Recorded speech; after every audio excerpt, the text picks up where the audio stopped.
할렐루야. 네, 여러분 반갑습니다. 요즘 감기가 많은데 여러분 건강하시기를 부탁드려요. 요즘 감기 3주인데요. 감기 걸리지 마시고요. 혹 걸리더라도요, 금방금방 일주일 안에 나시기를 바랍니다. 네, 괜찮으시죠? 성가대 오늘 목소리 아주 좋았습니다. 고맙습니다. 여러분 혹시 보셨습니까? 동남아시아 쪽으로 여행하면 반얀이라고 하는 나무가 있는데 말입니다. 벵골보리스라고도 불려지죠. 원래는 인도가 원산지인데요, 동남아시아에 널리 퍼져 있죠. 저도 오래전에 태국에 한번 간 적이 있었는데 그때 반얀 나무 아래에서 같이 사진을 찍은 적이 있었습니다.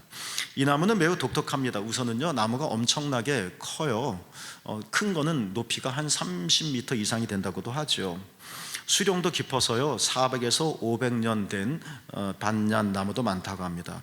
근데 무엇보다도 이 나무의 특징이 있는데요, 사진을 이건 인터넷에서 제가 캡처한 건데요, 제가 찍은 사진 보여드렸더니 제 얼굴이 나와서 안 되겠더라고요.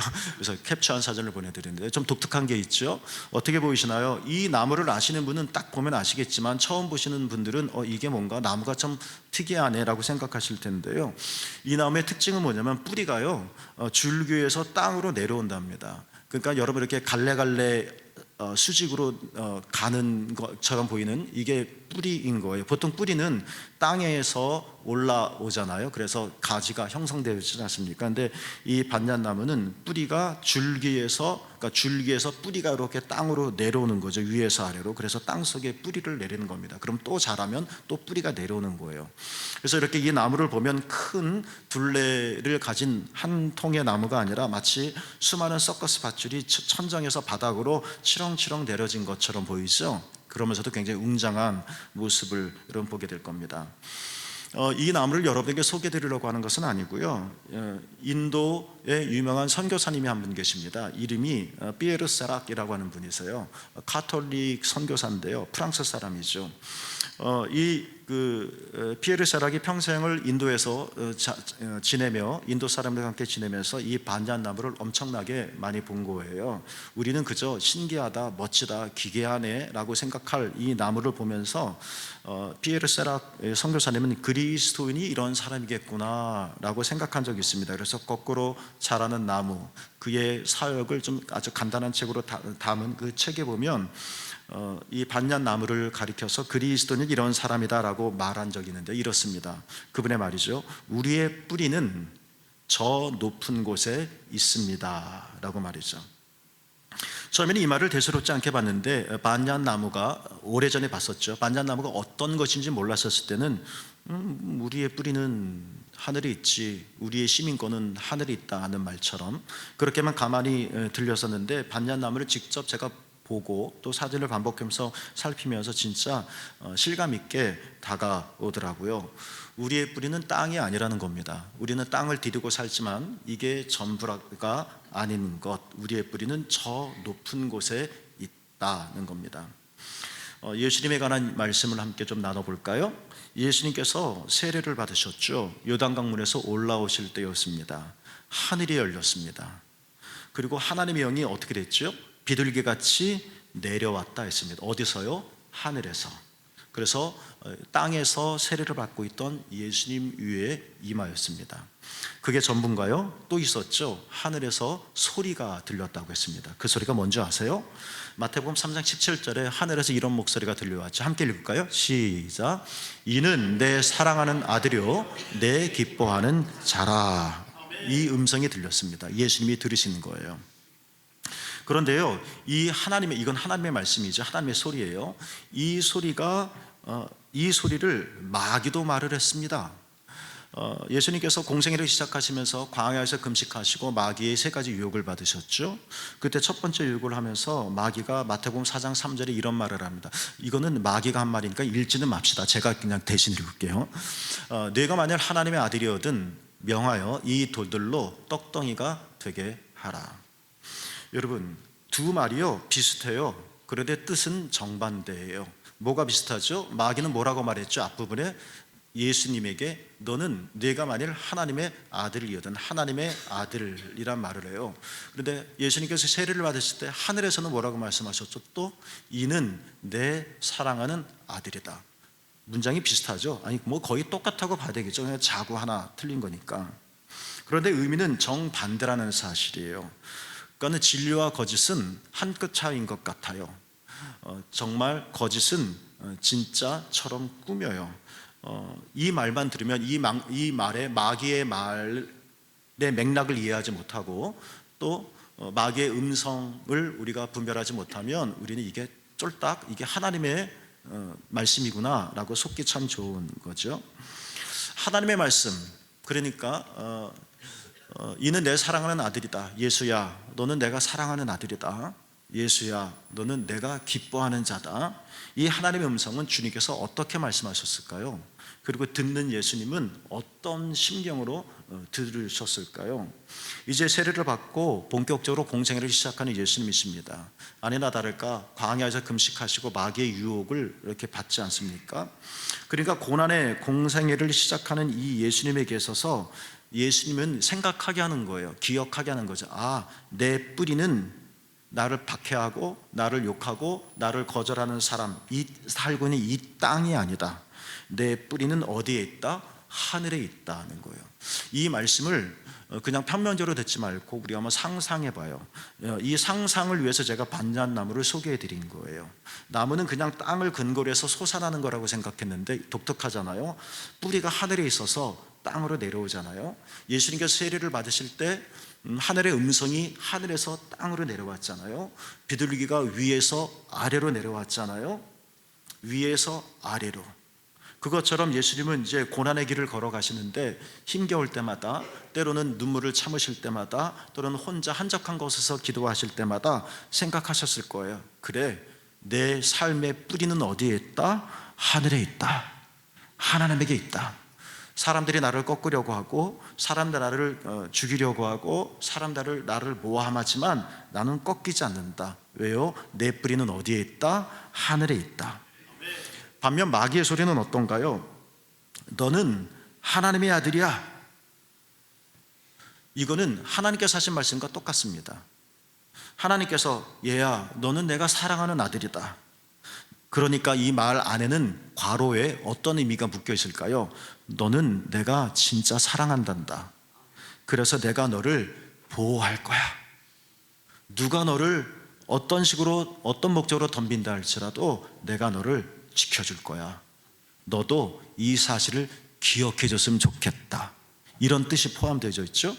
그런데 문장은 똑같아요. 마귀, 너는 하나님의 아들이야. 여기까지 똑같은 문장이에요. 그러나 이 마귀 안에는 이런 의미가 또 괄호에 묶여 있는 것이 아닐까 여러분? 너는 하나님의 아들이야. 여기까지 똑같지만, 그러니 너는 하나님 없이도 할 수 있어. 한번 하나님 없이 네가 직접 해봐. 돌 떡으로 만들어봐. 돌을 떡으로 만들 수 있느냐 없느냐 이 문제가 아니라 이 마귀의 속삭임을 들어야 되겠죠. 이건 유혹이죠. 메마른 광야에서 들려온 이 소리는, 마귀의 소리는 하나님의 관계를 끊어버리려고 하는, 아주 쇠를 깎아버리는 듯한 굉장히 날카롭고 거친 음성이었을 것입니다. 여러분 어떠신가요? 전도해 보시고 또 친구들에게, 아는 사람에게 예수님을 소개할 때 오늘날의 분위기는 어떤가요? 누군가가 다가와서 나 오늘 교회 다니기로 했어. 나 오늘부터 예수님 믿기로 했어. 라고 말을 한다면 사람들은 어떻게 이해할까요? 대부분이 이런 말이지 않을까요? 제가 좀 과장한 걸까요? 아이고, 너 문제 생겼구나 라고 말이죠. 아이고, 너 힘들어졌구나 라고 말이죠. 여러분, 진짜 예수님을 믿는 것이, 신앙을 갖는 것이 문제 생겼기 때문일까요? 가진 것이 없기 때문일까요? 건강을 잃었기 때문만인 건가요? 이래야만, 문제가 생겨야만 예수님이 필요한 걸까요? 현대들은 아주 자부심 있게 이것이 자신의 긍지인 것처럼 이렇게 말을 하고 외치는 것 같습니다. 신 없이도 잘 살 수 있다는 것을 보여줘라. 이런 말을 하는 사람은 스스로 굉장히 멋지게 생각하는 것 같습니다. 나는 이렇게 독립적이고 나는 신에 의지하지 않고도 나는 잘 살 수 있다니까, 이게 근대 사회의 표의인 것 같습니다. 신 없이도 잘 살 수 있다는 것을 보여줘라. 굉장히 자긍심을 갖죠. 그런데 여러분, 이 말씀을 어디서 느껴본지 않습니까? 성경을 읽으면서 현대인만의 이야기는 아닌 것 같다는 거예요. 누가복음 10장에 보면 잃은 것들의 비유 세 가지가 나오는데, 그 중에 잃은 아들의 비유가 나오죠. 소위 탕자라고 하는 큰 아들도 잃은 것이지만, 거기서 탕자라고 불려지는 둘째 아들이 결국 이런 말을 외친 것은 아닐까요? 속으로. 성경에는 이런 문장이 없지는다면 결국은 이걸 거예요. 나도 아버지를 떠나서도 내가 잘 사 있었다는 것을 한번 보여줄 거야. 그러니까 떠난 것이 아닐까요? 아버지를 떠나면 나는 쫄딱 망할 수밖에 없어. 아버지 없이는 나는 살 수가 없지. 이런 생각에 절절했다면 아버지를 떠나겠다는 생각조차 하지 못했겠죠. 어쩌면 그는 지나친 자신감 때문에 아버지 없어도 나는 잘 살 수 있어. 아버지 없어도 괜찮다니까. 내가 못할 게 뭐가 있어. 힘들기는 하겠지만 할 수 있다니까. 그래서 그의 발걸음을 반대 방향으로 걷게 한 거겠죠. 그러나 예수님의 비유이기는 하지만 아버지를 떠난 그 둘째 아들의 삶은 어떻습니까? 고통이었죠. 아버지에게 다시 돌아와 아버지와 함께 살면서부터 그의 삶은 회복되었죠. 이게 예수님의 비유죠. 그러니까 저는 반얀나무를 여러분에게 소개해 드리면서, 그리고 예수님의 세례 장면과 마귀의 유혹의 이 똑같으나 그러나 정반대의 이야기, 어쩌면 마귀의 말이 겉으로는 나는 하나님의 아들이다, 나는 신의 아들이다, 뭐 그런 문장은 아니더라도 그 말 속에 나는 교회를 다녀, 이런 말 속에 나는 하나님 없이도 내 스스로 잘할 수 있어 라고 하는 대단한 자기 이기적인 자긍심으로 우리가 외치며 살고 있다는 것을 알려드렸고, 그런데 이 말씀이 현대인들만이 아니라 어쩌면 인간의 타락 이후부터 계속되어진 속마음이지 않을까. 왜요? 둘째 아들도 그렇게 외쳤으니까. 그러나 둘째 아들의 결과는 고통이었고 아버지에게로 다시 돌아올 때 그의 삶이 회복되었다 하는 친절한 예수님의 비유적인 설명을 통해서 우리는 이제야 알 수 있습니다. 우리는 어찌됐든 하나님께 뿌리를 두어야만 제 삶을 살 수 있다는 겁니다. 언젠간 제게 정말 자신감이 북돋을 때가 있습니다. 목회를 하면서도 내가 하나님을 부인한 적도 없고 기도하지 않은 적도 없었지만 제 안엔 이 생각이 너무나도 강해서 나도 할 수 있다. 이것이 자기를 긍정하는 거고 자아인식을 내가 자존감을 높이는 거라고 하는 이 세태의 문화 속에서 내가 노력하면 안 되는 것이 없다, 생각하는 대로 사람들은 된다, 이게 얼마나 내 안에 가득 찼는지 봐라, 이 결과물들을 하면서 차마 내가 그렇게 말하지 않고 그 밑바닥까지 떨어지진 않았다 할지라도 어쩌면 저도 탕자와 같은 생각을 은근하게 은밀하게 품었을지도 모릅니다. 봐라, 내가 이룬 것들을. 그러나 그 속에서 저는 수없이 넘어짐을 경험하고 이것이 아니구나 라는 하나님께 송구함을 다시 아뢰를 수밖에 없고 깨닫죠. 어쩌면 인간의 삶이란 이 운동의 진자의 운동처럼 반복되는 것이 아닐까 싶습니다. 하나님께 뿌리를 둔 자만이 진짜 내 삶을 살 수 있다라는 것 말입니다. 이제 예수님 얘기를 했으니까 이제 예수님이 하신 말씀을 좀 살펴봅시다. 성경 전체의 이야기지만 몇 가지만 좀 요약해 보려고 합니다. 여러분이 한번 그 내용을 잘 이해했으면 좋겠습니다. 예수님께서 하신 말씀인데요, 요한복음 14장 10절에 보면 예수님께서 이런 말씀을 하셨습니다. 함께 읽겠습니다. 시작. 내가 아버지 안에 거하고 아버지는 내 안에 계신 것을 내가 믿지 아니하느냐. 아버지께서 내 안에 계셔서 그의 일을 하시는 것이라. 예수님의 말씀입니다. 오늘 본문 바로 앞에 있는 14장 10절이니까 여기서 예수님께서는 오늘 제가 말씀드리려는 세 가지, 지금 말씀드리는 세 가지 중에 두 가지를 말씀하시는데요, 첫 번째는 뭐냐, 예수님은 하나님 안에 있고 하나님은 예수님 안에 있다는 사실을 첫 번째로 알려주십니다. 내가 아버지 안에 거하고 아버지는 내 안에 계신 것, 그렇죠? 그러니까 하나님은 이게 첫 번째고, 두 번째 예수님과 하나님은 하나인 건데요, 두 번째 이렇게 하나가 되니까 뒷부분에 초록색 글이죠. 아버지께서 내 안에, 내란 예수님을 가리키는 거죠. 예수님이 하신 말씀이니까 아버지께서 나 예수 안에 계셔서, 그렇죠, 하나죠. 어떻게 해요? 아버지께서 그의 일을 하신다는 겁니다. 그러니까 첫 번째 알려드릴 신앙의 진실은 예수님과 하나님은 하나다. 두 번째는 하나이기 때문에 하나님이 하나가 되신 예수님 안에서 하나님의 일을 하신다는 겁니다. 요한복음 17장은 예수님께서 제자들을 위해 기도하신 건데요, 읽어보면 제자들만이 아니라 여기는 모든 사람들을 위해 내가 비노니 라는 말씀을 통해서 보면 저와 여러분, 이 시대를 사는 우리들을 향한 예수님의 기도인 줄도 알 수 있을 겁니다. 요한복음 17장 21절에서 예수님께서 이렇게 기도하셨습니다. 함께 읽겠습니다. 시작. 아버지께서 내 안에 내가 아버지 안에 있는 것 같이 그들도 다 하나가 되어 우리 안에 있게 하사. 아버지께서 내 안에 내가 아버지 안에 있다, 이것은 첫 번째 알려드린 거죠.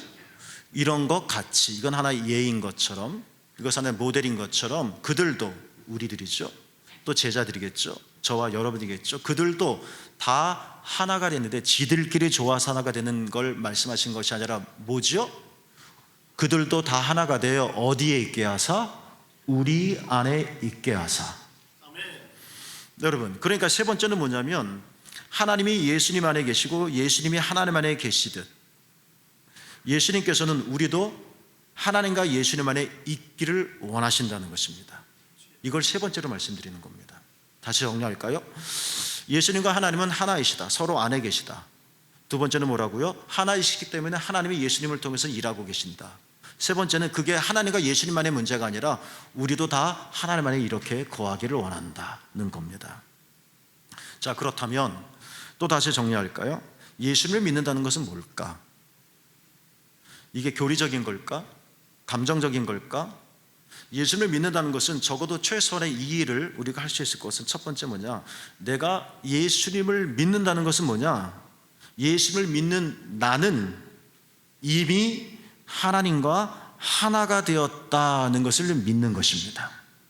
나 예수님 믿어요 라고 말을 할 땐 예수님은 저 뒷곁에 계시고 나는 저 대문에 있는 게 아닙니다. 떨어지는 것이 아닙니다. 내가 당신을 믿어요 라고 말할 땐 물리적인 거리의 문제가 아니라 인격적인 가까움이 있는 겁니다.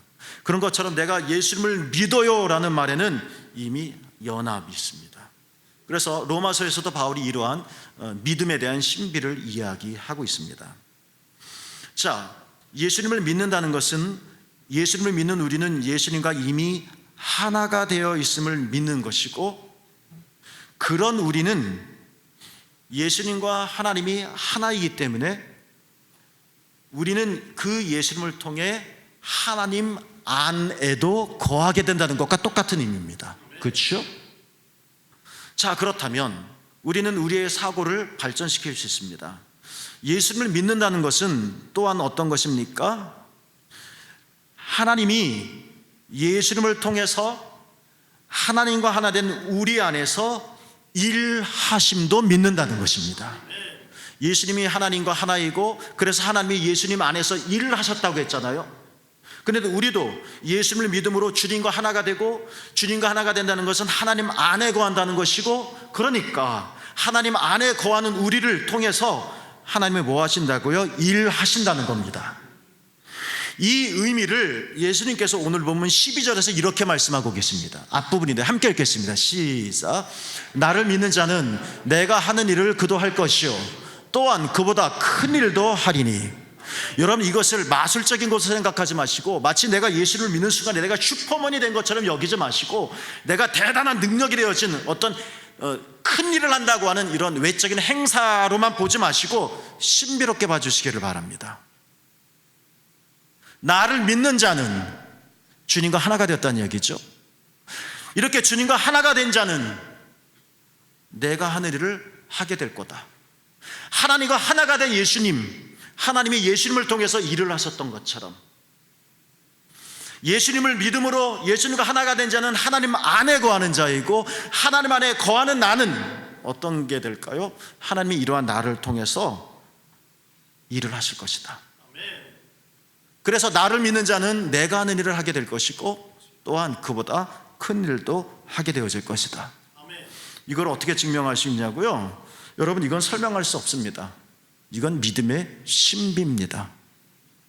우리는 진리를 하나로만 생각합니다. 그러나 진리는 두 종류가 있습니다. 저는 세 가지, 네 가지가 있다고 생각하는데 오늘은 두 가지만 먼저 말씀드리려고 합니다.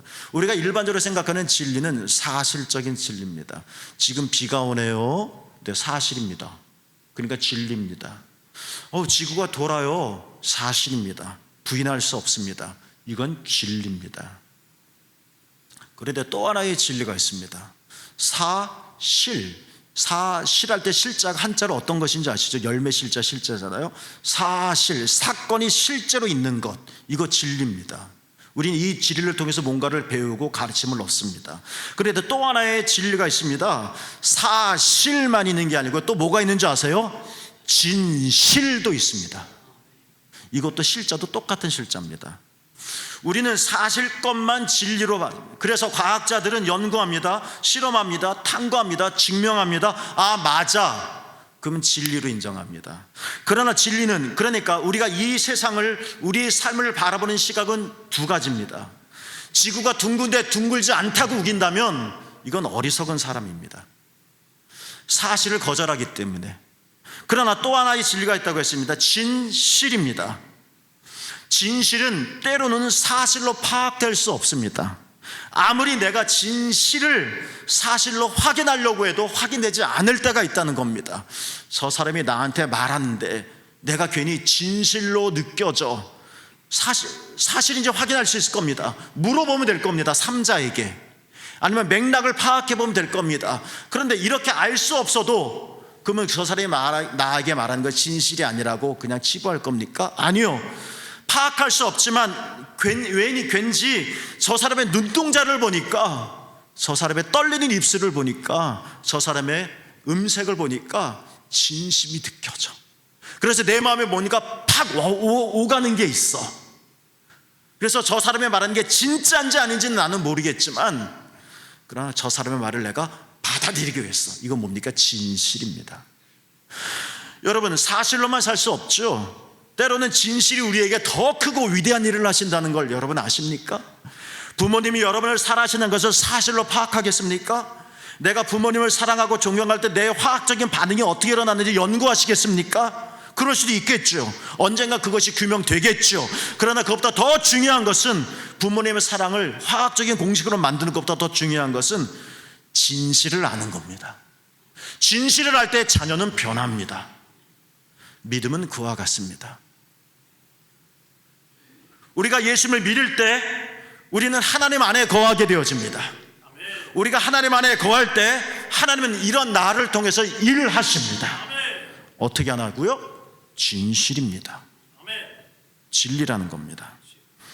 이래서 예수님께서는 오늘 본문 13절에서 이렇게 연이어 말씀하십니다. 함께 읽겠습니다. 시작. 무엇을 구하든지 내가 죄송합니다. 감기 걸렸더니 눈도 침침해져서. 함께 읽겠습니다. 시작. 너희가 내 이름으로 무엇을 구하든지 내가 시행하리니 이는 아버지로 하여금 아들로 말미암아 영광을 받으시게 하려 하심이라. 아멘. 너희가 내 이름으로 무엇을 구하든지 얻게 될 것. 아싸, 됐다, 복권을 얻었네, 이러한 맥락이 아닙니다. 이런 게 아닙니다. 내가 원하는 건 다 되겠네, 이런 얕은 것도 아닙니다. 너희가 내 이름으로 구한다는 이야기는 너희가 내 안에 있다는 겁니다. 내가 너희가 내 안에 거하고 내 말이 너희 안에 거하면 무엇이든지 원하는 대로 구하라, 이루리라. 주님과 하나가 되었다는 겁니다. 내가 입 크게 열려 내가 원하는 것 저것 햄버거 종류대로 다 먹고 싶다는 이런 소원을 비는 정도가 아니라 더 깊은 겁니다. 이미 나는 주님 안에 계시기 때문에 내가 구하는 자체가 달라질 수 있을 것입니다. 그리고 그 구함이 진짜 나를 위한 것일 수도 있겠죠. 어찌됐든 너희가 내 이름으로 구한다는 이야기에는 그냥 주님이 거기 계시고 나는 여기 서서 내가 원하는 것만 똑똑똑똑 원한다는 게 아니라 이미 주님과 하나가 되어져 있기 때문에 내 입이 달라질 겁니다. 내 생각이 변해 있고요, 내 마음도 이미 바뀌어져 있고요. 너희가 이렇게 내 이름으로 구할 때, 너희가 내 안에 거하여 내 이름으로 구할 때 무엇이든지 내가 행하리라. 이것은 천박하게 내가 원하는 옷을 입고 내가 원하는 일을 하고 그런 문제가 아니라 이로 말미암아 하나님이 영광을 받으실 것이다. 이 말씀을 기억한다면 너희가 내 이름으로 무엇을 구하든지 내가 시행하리라 하는 이 예수의 말씀의 색채가 어떤 건지 우리는 느끼게 되어지겠죠. 이 똑같은 말씀을 예수님은 14절에서도 반복하셨습니다. 여러분, 우리는 믿음의 신비입니다. 진실입니다. 믿음으로 예수님과 하나가 되었습니다. 내가 이해하지 못해도 이게 가능해? 예수님과 하나가 된다는 게 뭐야? 내가 얼뜻 헤아릴 수 없다 할지라도 진실입니다. 우리는 예수 그리스도를 믿음으로 예수님과 이미 한 몸입니다. 성경은 이 신비를 곳곳에서 증언하고 있습니다. 그렇기 때문에 하나님께서는 우리가 예수님 이름으로 구할 때 이것은 예수님의 이름이 수단이 아니라 창문이 열리는 버튼이 아니라 문이 열리게 하는 초인종이 아니라 예수님과 하나가 됐다는 의미겠죠. 우리가 예수님의 이름으로 구할 때 하나님은 예수님을 통해서 우리 안에서 여러분 안에서 일하십니다. 그러니 예수님의 이름으로 구합시다. 기도하자고요. 이게 이루어질까? 이루어지지 않을까? 제가 어떻게 알겠습니까? 제가 신입니까? 이루어지기도 하고 이루어지지 않을 것 같은 것도 있고 이루어지지 않은 것도 있습니다. 그러나 그게 끝일까요? 이게 문 닫은 시간인 걸까요? 아니요. 주의 기쁘신 섭리는 우리가 알아차릴 수가 없습니다. 어찌됐든 주님께서는 말씀하셨습니다. 진실입니다. 너희가 예수님 이름으로 구하라. 그러면 이루어질 것이다. 구하십시오. 기도합시다. 이 놀라운 예수님의 말씀을 깊이 체험한 바울이 셋째 하늘을 경험했던 바울이 그래서 이 말을 하는 겁니다. 에베소서 3장 19절입니다. 함께 읽겠습니다. 시작. 그 너비와 길이와 높이와 깊이가 어떠함을 깨달아 하나님의 모든 충만하신 것으로 너희에게 충만하게 하시기를 구하노라. 그란 그리스도의 사랑입니다. 읽어보면 아시겠죠? 그리스도의 사랑의 너비와 길이와 높이와 깊이가 어떠함을 깨달아. 이거 뭡니까? 논리입니까? 이론입니까? 이거 뭡니까? 신비입니다. 이건 하나님의 사랑, 예수님의 사랑을 경험하는 겁니다. 이것은 하나가 되었다는 겁니다. 이럴 때 하나님의 모든 충만하신 것이 너희에게 충만해지기를 원한다. 여러분, 그렇습니다. 그리스도를 얻은 자가 하나님의 모든 것을 얻게 되었습니다. 그리스도 예수께서 여러분 안에 거하십니다. 그러니 하나님이 여러분을 통해서 일하실 것입니다. 그리스도 예수가 여러분 안에 거하십니다. 그러니 여러분은 하나님의 충만하신 것을 충만하게 얻게 되어질 것입니다. 내가 원하는 것을 마음대로 하겠다는 이야기가 아니라 어떤 상황에서도 어떤 지경 속에서도 우리는 꽃을 피워낼 수 있다는 것입니다. 주님께서 응답하신다는 것입니다. 바울 편지에서 자기가 현실적으로 처한 아픈 상황을 여러 말로 여러 군데에서 표현했습니다. 그 중에 고린도후서 4장 8절과 9절에서도 말을 하고 있는데요. 그 말을 우리가 빌려오면 사방에서 죄어 들어오고 답답한 일을 우리가 당하고 있습니까? 정말 답답합니다. 몸이 근질근질합니다. 아주 공간이 너무 좁아지는 것 같아서 괴롭습니다. 폭발할 것 같습니다. 심지어 죽을 것 같습니다. 사방에서 죄어 들어옵니다. 단순히 수필의 서술이 아니라 우리의 삶이 그럴 수 있습니다. 왜 이렇게 내 삶이 깝깝한지, 왜 이렇게 안 풀리는지, 왜 이렇게 되는 일마다 엉뚱한지, 왜 이렇게 갑자기 중요한 일을 앞두고 병에 걸렸는지, 이제 행복하게 살면 되겠구나 싶었는데 왜 이런 어려운 일을 또 당하는지 답답합니다. 끊임없이 몰려옵니다. 그런데 바울은 이런 자신의 상황을 표현하면서 이렇게도 말을 했습니다. 움츠려들거나 낙심하지 않습니다라고 말을 합니다. 왜 그럴까요? 물론 바울은 아까 소개해드렸던 고린도서 4장에서 그런 이유를 말합니다. 우리 안에 그리스도 예수 보물을 가졌다. 그렇기 때문이다라고 말을 합니다.